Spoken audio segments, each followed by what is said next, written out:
Hello and welcome to Tools for Schools, Intro to CBT. My name is Amy Valentine. My name is Abby Rowe.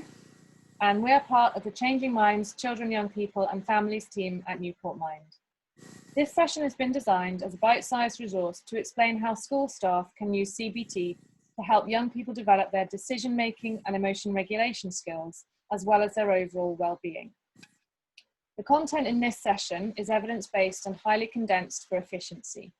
If you require further information on the studies used or advice on how to incorporate CBT into your professional toolkit, contact details will be shared at the end of the presentation.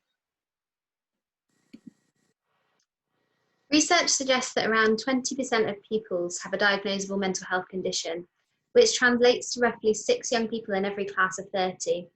Of those 6, it's estimated that as many as 80% are not receiving any support to manage the condition. This means that potentially every class contains 4 to 5 pupils that are experiencing notably poor mental health without receiving professional help or guidance. It's widely accepted that intelligence is the most powerful predictor of educational outcomes.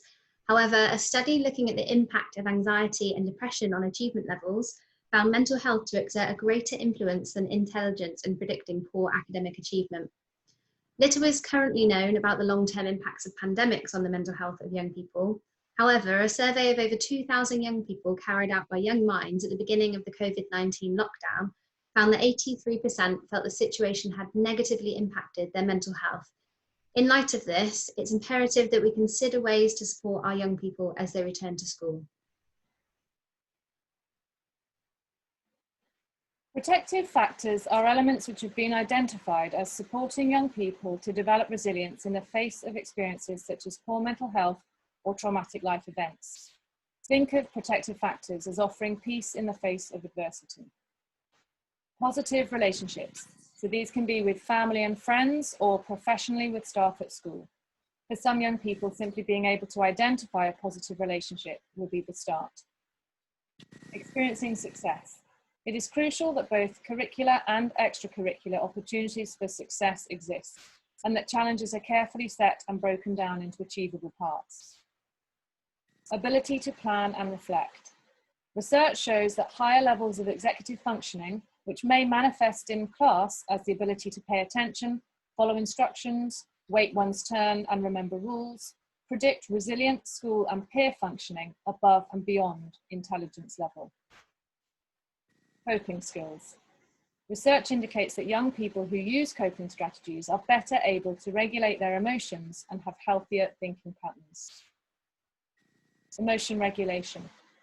Young people who have more control over their emotions tend to be less aggressive, build stronger peer relationships, and are better able to make academic progress. Aggression often co-occurs with anxiety, as it is the behavioral manifestation of the fight or flight response, which is the brain's natural reaction to detecting a threat. Approach.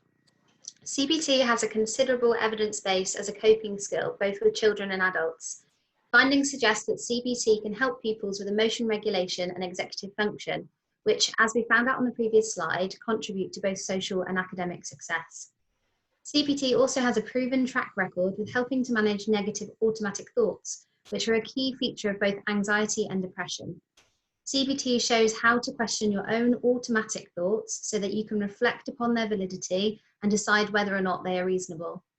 Finally, although CBT has a strong evidence base, learning the skills will take a little practice in order to maximize effectiveness.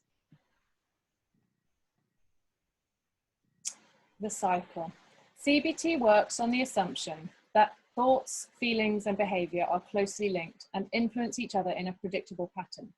For example, a stimulus such as a heavy workload might trigger a negative automatic thought such as, I can't cope with all this work. The thought triggers feelings of hopelessness and being overwhelmed, which may translate to a lack of energy in the body.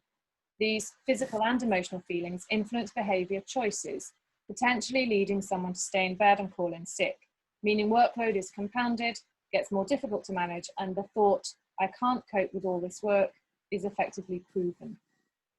CBT aims to interrupt this negative cycle by replacing the negative automatic thought with a more balanced one.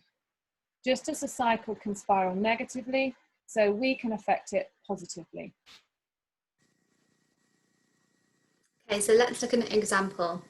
The following example shows one way in which a negative cycle might play out in a classroom.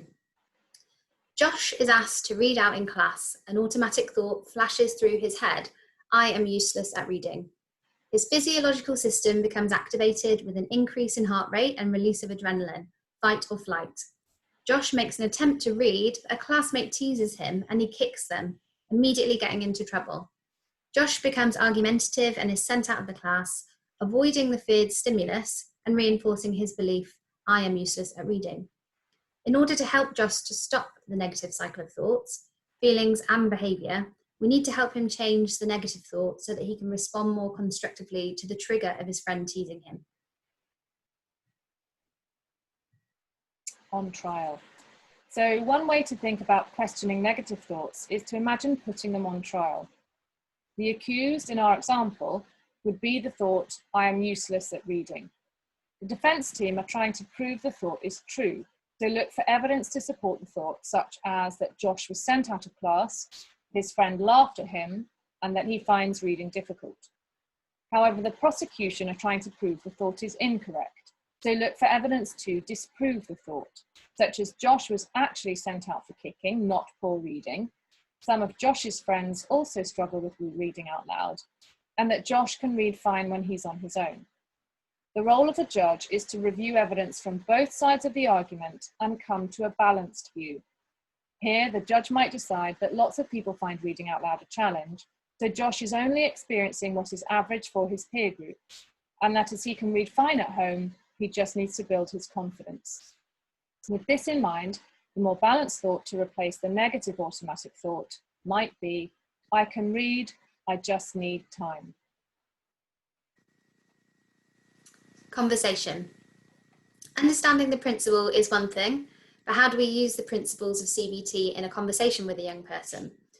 We will give you a short example of how you might approach this in a moment. However, applying ICE should be your mental health first aid response. Step 1 is to identify the negative automatic thought, which may take you and the young people several conversations to discover.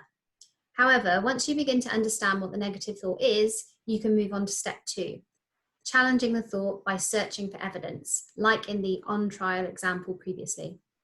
Once the judge has reviewed the evidence, the final step is to exchange the negative thought for a more balanced and helpful one.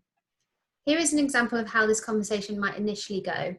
Obviously, over time, you would want the young person to take more responsibility for questioning their own negative automatic thoughts, but as this can take time, you may need to show them how to do this at first. So for this example, I'm going to be a teacher and Amy's going to be a young person. Hi Josh, thanks for coming to see me. I just wanted to understand a bit more about what happened earlier when you were sent out of class. Can you explain what happened? Ollie was teasing me when I was trying to read. I got annoyed and I kicked him. What do you think about your choice now? I know I shouldn't have kicked him. Okay, well let's work out why this happened and plan a better response if Ollie says something upsetting again. What was it that he did which upset you? He told me that his little sister can read better than me, and I didn't like that. That isn't very kind, I agree, but it seems he may have touched a nerve with his comment on your reading. How do you feel about reading? I don't really like it, and I find it embarrassing. Have you any idea why that might be? Because I can't really do it.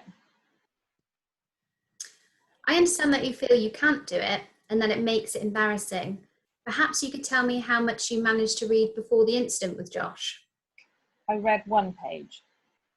Okay, well that's great really, considering that you find it difficult. So would you agree it's more accurate to say that it's not that you can't read, it's just that you find it challenging? Yes, I suppose so. Okay, so let's explore this a little further. Do you think you're the only one who finds reading challenging? No, a few others in the class don't like it either. That's interesting. It seems that you're not the only one who finds reading challenging. Perhaps we could use this evidence to develop a more positive thought, which would help support you when you are reading. I'm not sure. Can you tell me what you mean? Rather than thinking, I can't do this, you could try replacing that with one of your more positive thoughts that we've discussed, such as, lots of people find reading a challenge, or I can read even though I find it difficult. Okay, I understand. That's great. If you find Ollie is saying negative things again, try using one of your balanced thoughts so that what he says doesn't hurt you in the same way. Is there a thought you would feel comfortable using? I like the thought I can read even though I find it difficult. Okay, great. Thanks for exploring this with me today. You can come and talk to me again if you need to.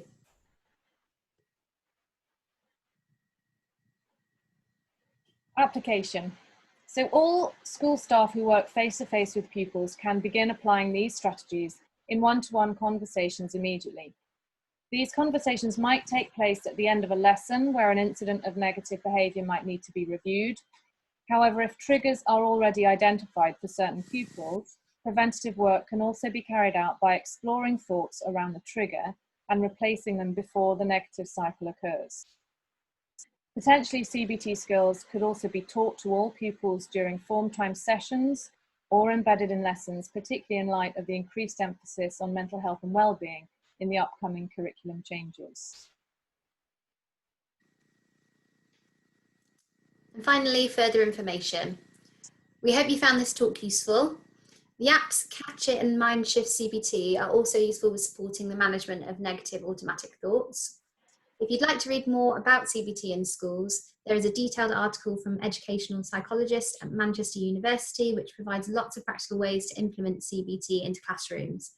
There's an interesting article in the British Psychological Society calling for greater use of CBT in secondary schools. And there is also a link to a website called Therapist Aid, which has a range of worksheets and resources to support the use of CBT. Finally, if you have any questions or would like to know a little more about the research studies used in this presentation, please email inquiries@newportmind.org. Thank you for taking the time to watch Tools for Schools Intro to CBT.